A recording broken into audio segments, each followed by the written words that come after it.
Welcome back to the Show My Scars podcast. I'm your host, Derek Duker. Today I'm sharing a conversation I had with Rustin Pangburn, who spent 5 years in federal prison for drug trafficking charges. When he got out in 2010, he set out to start his life over but faced countless obstacles due to his felony record. Now, 15 years later, he's building the foundation of a re-entry support platform to help others getting out of incarceration better acclimate to society and reduce their chances of reoffending. He's also wrapping up a book that contains his story, the roadmap he followed to build his life back up, and keys of his Why Not Mindset program that he's building. Here it is now, my conversation with Rustin Pangburn. I am currently in the process of building a program, an organization. It's called the Why Not Mindset program. It's whynotmindset.net. And what I aspire for is for individuals facing before, during, and after reentry. I want to give them a foolproof plan from day one instead of the status quo, which is a one-size-fit-all system, because we all know there's no such thing as a one-size-fit-all in the justice system. When you came out, you had nothing. You said something like $70 to your name and a gray jumpsuit. Yeah. And now you have a trucking business, and now you're working on this. What were your first thoughts when you got out? My first thoughts were, I don't know what to do, but what I do know is I'm not going to go backwards. I know what is behind that door. And like we discussed, I stepped off the Greyhound bus in Springfield, Missouri. I'm not from Springfield. And I had a gray sweatsuit. I had a gray mesh bag, standard prison. And I had $70 in change. And I had a decision to make. I can move forward and carry on and build a life from nothing, or I could make that call and go back through that door, which would have welcomed me. My past life would have welcomed me with open arms, but that shortcut would have just led right back to where I started from. So I wasn't going to make that decision. I was determined not to go back. So I had to completely let go of my old circle, completely let go of my past, completely let go of. And I stepped off the bus as inmate 187-97045. And I had to rebuild Rustin Pangburn from scratch. And that's what I did. Yeah, and that has got to be super difficult. Like, our brains are used to just going back to old habits. Yeah. It's a lot easier. You understand the parameters you're working with. Yeah. We can go ahead and talk a little bit about that. We were just kind of discussing off air a little bit that, you were dealing drugs at the time. And I don't think people understand how easy it is to fall into some of those traps. Yeah. How did that all get started in the beginning? When I was really young, I would say 5, I might get a little emotional. When I was like 5 or 6, my mother wanted a better life for me. So we just packed up and we left for California. And we tried to she wanted a better life for me. And she ran into some pitfalls. She ran into some bad luck, as always. Mm-hmm. And she had to send me back to Joplin, Missouri, where I'm from. And I went from family to family to family to family until she got herself together, and then they moved me back. So I really never had a stable school life. I never really had a stable friend. I never made friends. I was always a loner because I was always changing from Santa Monica, California to San Diego, California to San Ysidro. So when we finally came back to Joplin, Missouri, and we were living with my grandparents, her parents, I did go to school. I believe I was about 13 years old. I didn't have a lot of friends, but what I did begin doing was starting to sell candy, starting to sell eventually cigarettes, soda pops. And because what I saw was a supply and demand. And that's what got me connections. If you can supply something that is in demand, you're gonna grow. Eventually, At around the age 15, it went from that, moved on into marijuana. I started selling weed, and that grew even more. And then by that time, I didn't need school anymore. I knew what I was going to do, and that marijuana just led into, I would say it. I believe I was the age of 16 when I tried methamphetamines for the first time. Tried meth, and that was a game changer. That was a game changer. At the time, everyone was doing meth. I didn't do it at the time. I didn't have anything against it. I just didn't do it. But once I did it, it blew my mind, and I just took off with it. And since I already knew so many people, it was easy, and it was very easy to know people where to get it, know twice as many people how to get rid of it. And that led into me finding connections of people who manufactured it. And once I got in good with them, I actually moved into a house that had 3 meth cooks, and I eventually learned how. And then I went from learning how to branching off and meeting more people, and it just took off. And then we all know about the times when it started getting really hard and they started cracking down on the manufacturing. So I decided that I was going to branch out, and I went down south and met some more people. I was really good at networking. I was really good at communication. I was really good at building bridges, and that's what I did. I knew people stretching across the country. So I met up with other groups, and I no longer had to manufacture. It was just coming in large quantities from the border. That's where it really took off, is when I started getting it from south. And that's when the expectations and the fun stopped. That's when the fun stopped, and it was serious. That's when it just really grew. It grew from 2 or 3 pounds every other week to, I don't know if I should be saying it, 15 to 20 kilos every week. And it just grew. And before I knew it, I was offloading 18-wheelers and just distributing. By that time, I knew a individual, and make sure I'm not saying anything I shouldn't. I knew individuals that owned a carnival that traveled, and that just brought me into Alabama, brought me into Georgia, brought me into Louisiana, brought me into Chicago, brought me into a great network, and eventually was the downfall. It was so bad that when the FBI that came in with camouflage suits that said United States came in rappelling through the windows, I was actually thankful. Mm-hmm. I remember when they came in through all the windows and the flash grenades, and they came in Joplin, Missouri. I remember, thank God, it's over. It's over. Finally, it's over. You really lose all of your teenage years. I skipped all my teenage years. Never went to a prom, never went to a dance, never did my first kiss or my limo drive. I just lost it all and just dove deep into that world.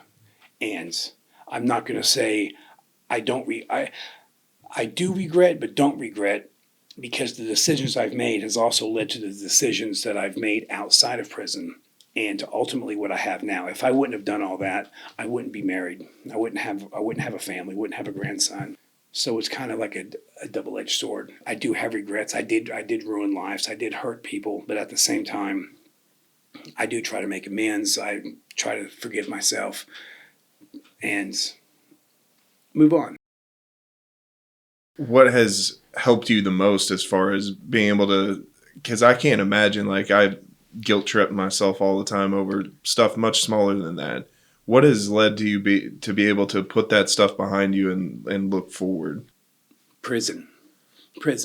When you enter the prison system, you are ultimately stripped of your name, and you're given a number, 187-97045. You are no longer Rustin Pangburn. You are no longer your name. You are a number. And day in, day out, you live that rigid, cold life, survival mode. At the time, you may think you're a big player. You may think you're a big person. But come to find out, you're still a small fish in that big pond when you go into the federal system. that's like top tier. You're going in there with, there was one person who was in there for 200 metric tons. The motto is, no matter how big or bad you think you are, there is someone bigger or badder. And just that mindset that you have to shift into to get into survival mode, to get into prison, and then to go through that and to go through what you see and some of the things you have to witness but not witness, and some of the things you have to learn. And then once you get that mindset, you get into that prison mode, that survival mode, and then you're released, and they just expect you just to, from day one, just get a job, get this, get that, and that takes a complete mind shift to get into that mode where I definitely don't want to see this again. I've just spent 5 years struggling with navigating this prison system, and that wasn't easy. That's not fun. What I want to do now is build my life up again. How long did you say you were in prison for? 60 months. 60 months. Okay. 60 months. What was that first thought you had that I'm going to take what I've been through and I'm going to use it to help people reintegrate back into society? Springfield, Missouri has a special place in my heart. It has not really, it has. It's accepted me, and it's allowed me to build my life up from scratch from Springfield, so I really do love this town, and I want to do anything for it. But driving by the halfway house, when you drive by bus stations, you can see the demeanor of people. You can see and know, I know that stance. I know that walk. I know that gaze. And wanting to reach out and say, hey, I know what you're going through. And I've been doing that for years and years. And when I met my wife, I would talk to her about it. I know what this person's going through, and she knows all about my life. And I've just talked about it and told her this isn't right. I know what this person's going through, and he's going through no help whatsoever. When I reached the halfway house, I was told to go into the director's office the next morning, and the director handed me a bus pass, a 2-week bus pass, and said, you have, I believe it was 2 weeks to get a job, or you're going to go back to prison. And good luck with you. Shook my hand, and that was it. There was no guidance. There was no blueprint. There was no mentor to say, "Hey, I've been there. I know what you're going through." So I had to figure this out. Well, I need a haircut because I had long hair. I need to get a haircut. I need a shave. I need to get some clothes. I have a great gray sweatsuit. I need to get some clothes. I get $70. So my first stop was the Missouri Career Center. That was really not good. But as I do remember, as I was going there, I remember passing the thrift store. So on the way back, I stopped in at the thrift store. I got me some clothes, and I just had to figure out all this. And as I'm telling my wife this over the years, she says, you need to do something about this. I mean, it's in your mind. I can see it in you, and you have a great story, and you've laid out all these plans to me. Lay it out. Get out there. I would say last November is when I got on LinkedIn and shared my bio, shared what was going on in my life, and shared what I'd like to do. And I just start reaching out to people, and someone connects with me. I message them and say, hey, here's my story. Here's this and this. And they reach back out. I'm just building bridges and making connections. I've been on several podcasts. I've been on multiple Zooms and just building great connections. I'm in the process now of publishing my first book. So I can't talk about that. That's in the process. That should be finishing up by the end of the week. I should be getting that processed. To answer your question, what got me into doing this was my wife. My wife has been my rock since the first day we've kissed. She has supported me. She's been by my side. We have done everything together. We have made so many life decisions, and she has seen so much potential in me and told me, I see so much more in you. I see this in you. You have a hustle. You have it. Change it from your past and take those exact same that mindset you had in the past and bringing it for the good into the future, and just reach out there. You can do it. You've laid out plans to me, plan after plan after plan on how things can work. We'll do it. And so it was a little bit before Christmas. I would say around November.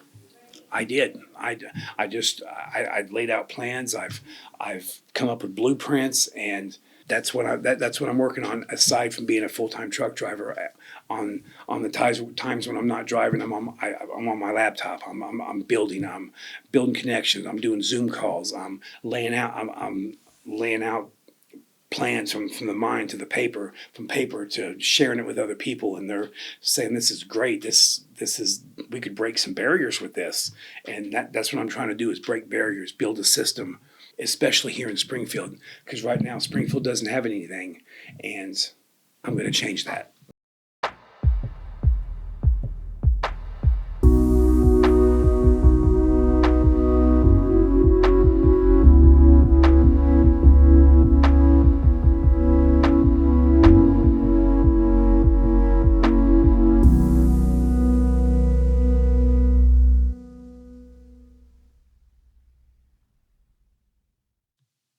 This episode of the Show My Scars podcast is brought to you by Two Oddballs Creative, a marketing, design, and public relations agency based out of Springfield, Missouri.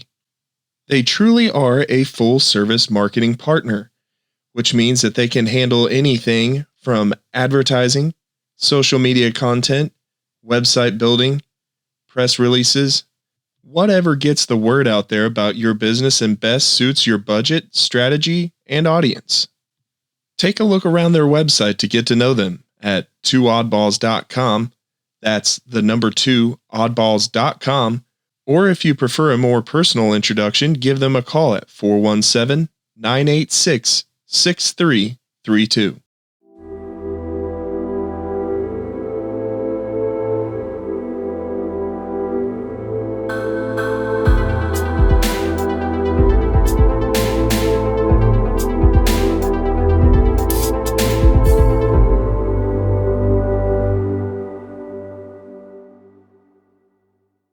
When did you meet your wife? I actually met her like a year before in the nursing home. When I left, my first job was as a telemarketer, and I was able to get me stop riding the bus and get me a bicycle, and then I went from a bicycle and got me an apartment, and then from the apartment got me my very first car, which was a busted '98 Honda Accord. But to me, that was freedom. That was a brand new.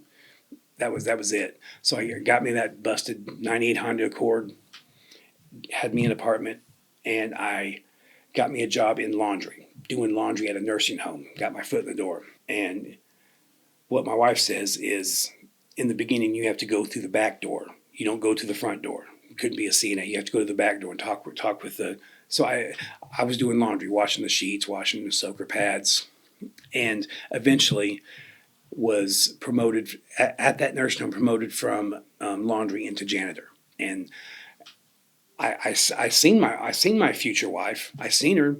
I didn't really talk very much, but I seen her. But in my mind, I still had that F across my chest. So I didn't think I even stood a chance with her. She was way out of my league. I'm just going to keep my head down. But we started talking. We started talking, and we fell in love. And she was the one that told me, become a CNA. Just be a CNA together. So she's the one that talked me into going to school to becoming a CNA. And that's when it really hit me that I don't have to have dead-end jobs. I can have a career. I built a career. And then we together decided we have 2 paths now we can take. We can stay in the medical field, or we can go for something else. So literally today, if you Google what is the highest paid professions without a college degree, trucking is in the top 5, transportation. So we decided to together make that jump and go into trucking. So we saved up, and I had to wait till I was finally off probation, because my probation officer says I'm not letting a drug trafficker move state, cross state lines. So we had a goal. I had 1 year to get off probation, so we was going to save, because we knew what it was going to entail. You're going to save money because you're going to have to pay your bills while you're gone, and we made that leap. When that year came and I got that certificate and I'm off probation, it wasn't even a week later, we jumped and we headed to a trucking school in Indiana. Went through school together, got keys to a truck together, made our first load together, and we've been rocking and rolling ever since, keeping the wheels spinning. And I'm not done yet. I'm just getting started. How long have you had that business? I don't own a trucking business. I don't own a trucking company. Oh. I work for. This is my second trucking company I've worked for. Okay. And we have a family and a grandchild now, so we moved to a local company here in Springfield, and I work for them. We both work for them, hauling refrigerated loads across the country, back and forth from California to Chicago, just making local loads. We have been driving since 2014. Oh, wow. Yeah, we've been driving. So it's about 10 years now we've been driving. That's cool. This, yeah. And because of that, because of my wife, because of her seeing the best in us and us doing this together, we've built it. If you look on my bio, it says a contradiction to the justice system. And what I mean by that, people have asked me, what do you mean by contradiction? Well, I mean that I'm a contradiction to the statistics. I beat the statistics. And I think I spoke with you about the Bureau of Justice Statistics, and the last one was 2022. The last I looked, it says that 68% of people leaving prison reoffend after the first 3 years, and 77% reoffend after 5, and it's well past 80 that they reoffend after 9 years. Well, I've done this for 15, and my message to everyone is I'm not an exception to the rule. I'm nothing special. If I can do it, you can do it too. It just takes a mindset, and that's what I build, the why not mindset. Why not keep pushing forward when life tells you you can't do it, when life tells you it's too hard, when life tells you you're a felon, you don't stand a chance. I want you to scream back, why not? Why not keep doing this? Why not me? If you really believe you deserve a second chance, then why not keep pushing forward? Go through that a little bit, the different parts of the why not mindset and how they've kept you from reoffending. When I first got out, I went to several fast food places. I won't put any of them out on blast. There was one specific that you would think anybody can work at. And when I went in there to ask for an application, on top of the application says, if you have any visible tattoos with a short sleeve shirt, need not apply. It was just no after no after no. And in the back of your mind, you hear that little voice. We all have that little voice that tells us the past is waiting on you. The past is going to welcome you with open arms. And it's going to be so easy. Why are you trying to struggle and make $8 or $9 an hour when you can easily clear $12,000 a week, when you can easily do this and get back into that life that's going to welcome you with open arms? Those shortcuts are not shortcuts. Those shortcuts lead to a bad path. So the why not keep pushing forward? Why not put one more application in? Why not wake up early and hit the streets a little bit harder? Why not me? Everyone else is doing it. Why not me? I can't be the only one who is not making it. So why not me? That's been my mantra for over 15 years, is why not? Why not me? It's even been my mantra in prison. It's been my mantra before prison. Why not? Why not do this? Even if it was for bad decisions, which we all make bad decisions. Why not? Can you really go down south and work and figure something out? Why not? Can you make it through prison one more day? Why not? Can you really be released to a halfway house, away from your family, away from friends? Can you say goodbye to all your connections and everyone you knew? Why not? This is a better path. I don't know the path. I don't have a blueprint, but why not? I'm going to do this. Why not keep pushing forward? If someone is listening to this that, is just getting out of prison, like what does it look like for them to reach out to you and get started on this? One of the easiest ways to reach out to me, besides LinkedIn, is feel free to go to my website. It is whynotmindset.net. My homepage is all about what I'm trying to do, and there is a blog section that I update every week. I put blogs on there, and there's also a About Rusty page. You can learn all about me, and at the bottom there's a comment section. Shoot me a comment. Reach out, even if you want to just get something off your chest. I do get a lot of messages, so be a little patient, but I do answer every single message. I will answer you. I'm riding solo here at the time. My goal, my aspirations is going to be that there will be mentors. There's going to be mentors. There's going to be people who have been in my shoes, in your shoes, who have done this and prevailed. And there is hope out there. And there will be tools, and that's what I'm trying to build. Tools, the right tools, the right blueprints from with mentors from life experience like my own, like your own, that can get you started from day one, to get you a job. Like I said, get you started so you can lift some of that weight up off you and let you not feel like a number, and let you know that you're not a number. You are a name. You're you. When you get that mindset, and we can help you get that mindset, maybe you can be a mentor too. Maybe you can pay it forward. Reach out to me. Let's collaborate. Let's talk. Let's see what we can do. And that's what I'm here for, is to help. So it's similar. Your idea is kind of like similar to a sponsor within an AA. You're going to be there pretty much however they need you to be. Yeah. As of today, there's not a building. There will be, but that's where everything starts. It starts as a vision, and then you work on making that vision a reality. So you got to start out with your nonprofit. You got to jump through all the hoops, and I'm starting that. I got a few irons in the fire. Got a few people I'm reaching out across the seas, trying to build something. And you say eventually you would like to be doing some motivational speaking? Yes, yeah. What I'm trying to do now is reach out to chaplains, reach out to wardens, reach out to the right people who can get me into the door to speak with inmates and let them know it is possible. It is possible. I know exactly where you're sitting. I know exactly where you're standing. I know exactly what you're facing when you get out, and I feel you.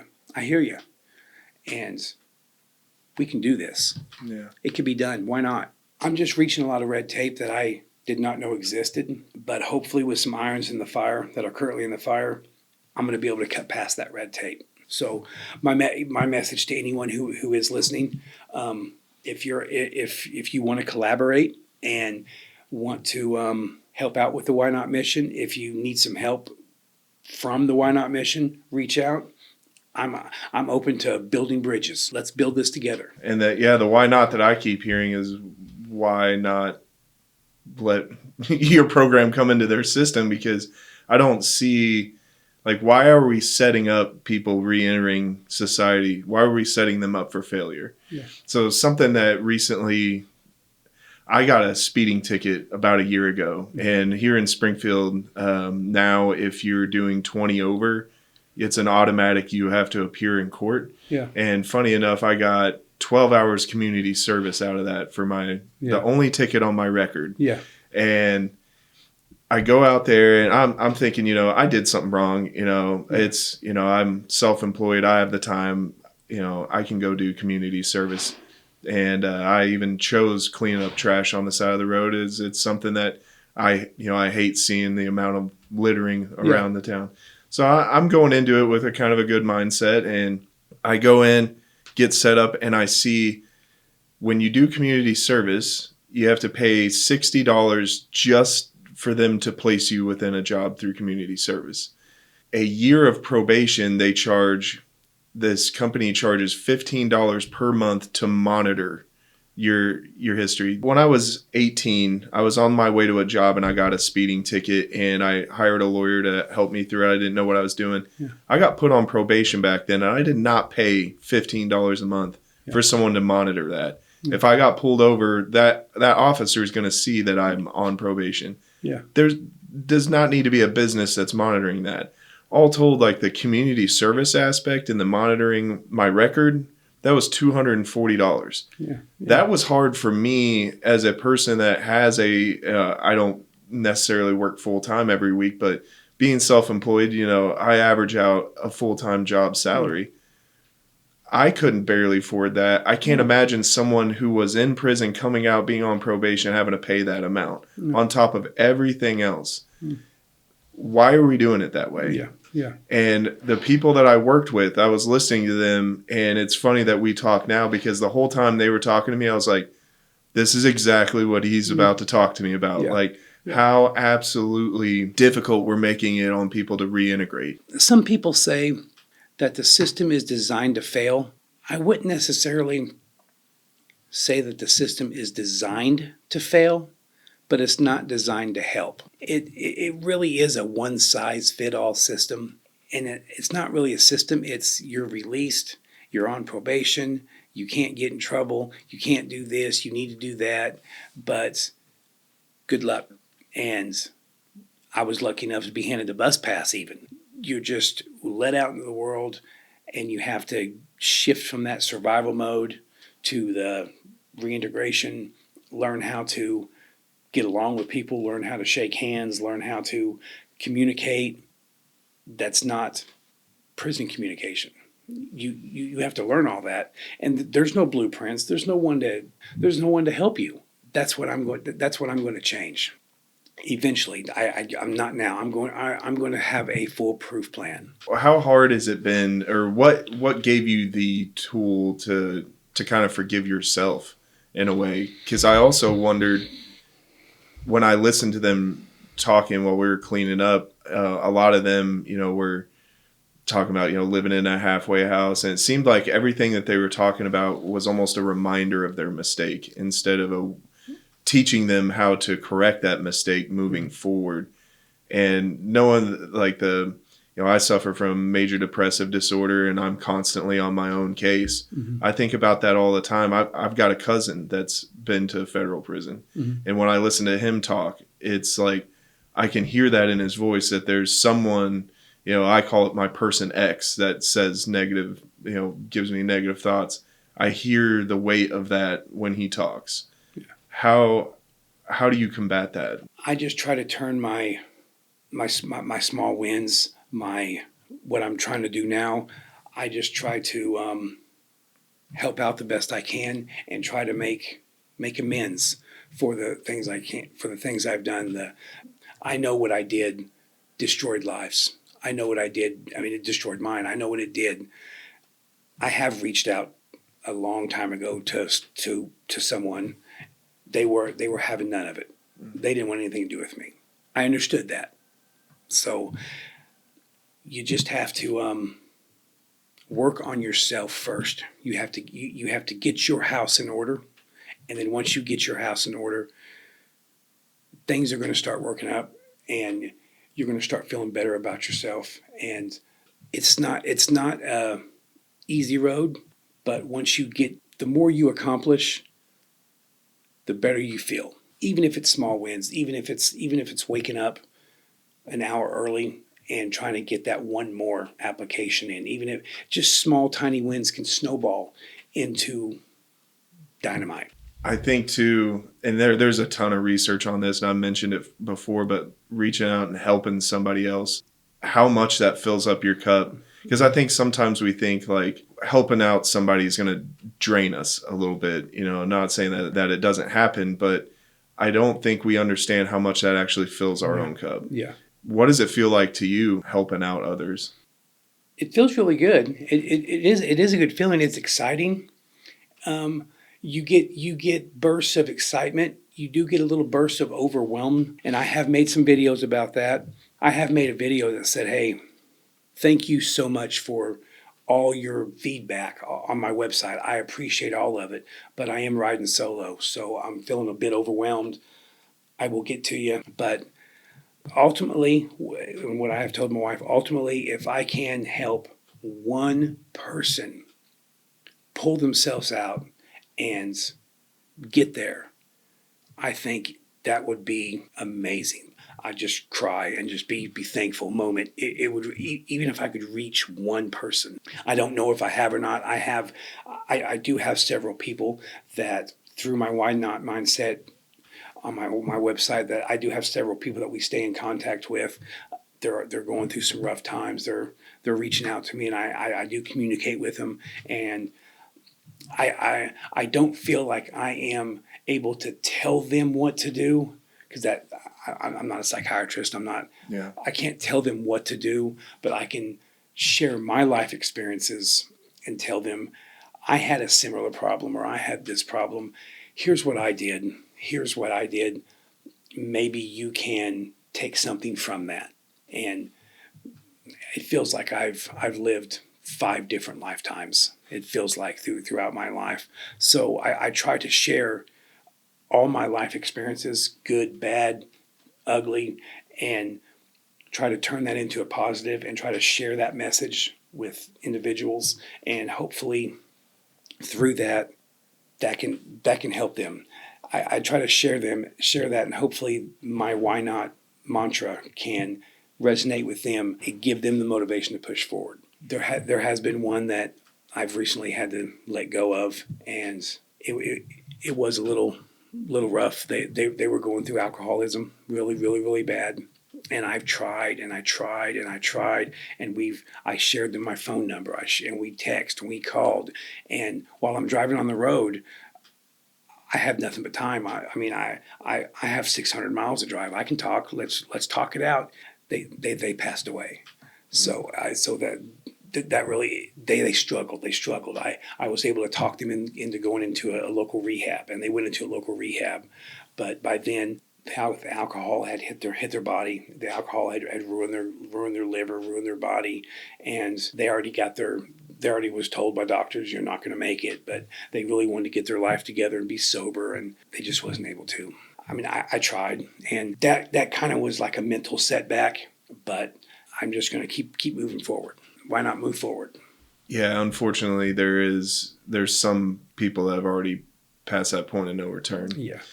You talk about not knowing whether or not you've reached some people. I think and the reason that I'm doing this and bringing on the people that I bring on, you say you feel like you've lived 5 lifetimes. That every bit of that it's almost like Christopher Columbus coming over here and making the maps of the Americas. Yeah. We have detailed road maps that show you where the pitfalls are, the things that the roads we took to get out of there, and everything else. I feel like that alone has to be helpful for people. Yeah. I know that's where I picked up a ton of the tools that I have.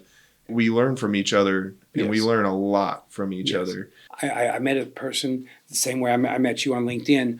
I met a person who's across in the UK and has been speaking in prisons and doing things for about 35 years now. And he's getting close to retirement. And me and him, we talk once a week through Zoom or through phone calls. We talk. He is a really inspiring person, and he's done exactly what I want to do, and he's been doing it for like 30-something years. And he has opened so many doors and given me so many pathways and introduced me to so many connections. And just through him, he's given me such good ideas and such good guidance on what I'm doing.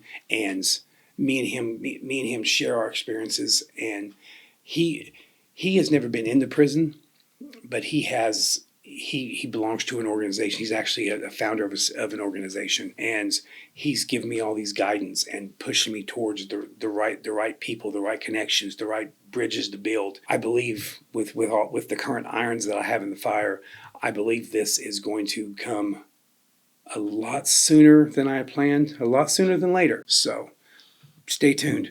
And I would, if it's okay, I would like to go ahead and talk about my book that's going to come out. Yeah, absolutely. Yeah, it's called Why Not Mindset. It's in the process of being published. It's already been accepted, and this is a book that is about my life and me sharing my stories of life experiences through my journey of incarceration from transformation, and some of the lessons I've learned along the way. I think it's going to be a really good book. I've sent it across the ocean, let a couple people look at it. They're like, this is the game changer. It's going to be a memoir / self-help / transformation. It's even going to be in a category of true crime. So it really has a lot of genres. Be on the lookout for that book. I think we've mentioned your LinkedIn, your website. Is there anywhere else that you want to direct people to reach out to you? I'm on Instagram at Rustin Pangburn. You can find me on YouTube, Should have had all this pulled up. That's Should have had it pulled up. I didn't. You can find me on YouTube, the same at Rusty Pangburn. I do have a TikTok. Don't know how long that'll last. I do have a TikTok. TikTok is at Rusty0455. And on my LinkedIn, it's just Rustin Pangburn. And of course, my website. whynotmindset.net. I appreciate you coming on, man. I appreciate what you're doing.